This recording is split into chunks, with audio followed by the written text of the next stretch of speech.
Magandang umaga mga kaibigan. Ang pag-uusapan naman natin sa umagang ito ay tungkol sa usaping legal sa trabaho. Kasi merong mga empleyado na nagsasabi na hindi daw sila entitled sa holiday pay kasi ang sabi daw ng HR nila ay kailangan silang maghintay ng 3 or 6 na buwan bago sila maging entitled sa holiday pay. Hindi po yan totoo. Ayon po kasi sa ating batas, kapag ikaw ay na-hire na and at the same time dumating yung araw ng holiday at ikaw ay pumasok, ikaw ay entitled sa holiday pay.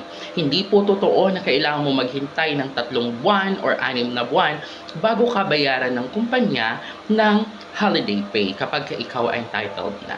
So, sa ating pong mga HR na nakakaalam ng labor law o ng batas, ay huwag po nating hamakin yung mga maliliit na trabahador sapagkat sila ay kulang sa kaalaman tungkol sa ating batas. Bagkus sila po ay dapat nating pangaralan kung ano ba ang tama at nararapat. Huwag po nating hintayin na magkaroon tayo ng issue or ng report sa DOLE tungkol sa pinaggagawa nating mga rules kuno na hindi naman aprobado ng ating batas sapagkat yan din po ay magbibigay lamat sa pangalan ng kumpanyang inyong pinagtatrabahuan. So kung maaari po ay ingatan po natin ang pangalan ng kumpanya at ang mga empleyado na bumubuhay sa kumpanya sapagkat yan po ang sandigan ng isang matatag na kumpanya at syempre ito ay depensahan natin gamit ang batas or ang ating Labor Code of the Philippines. So,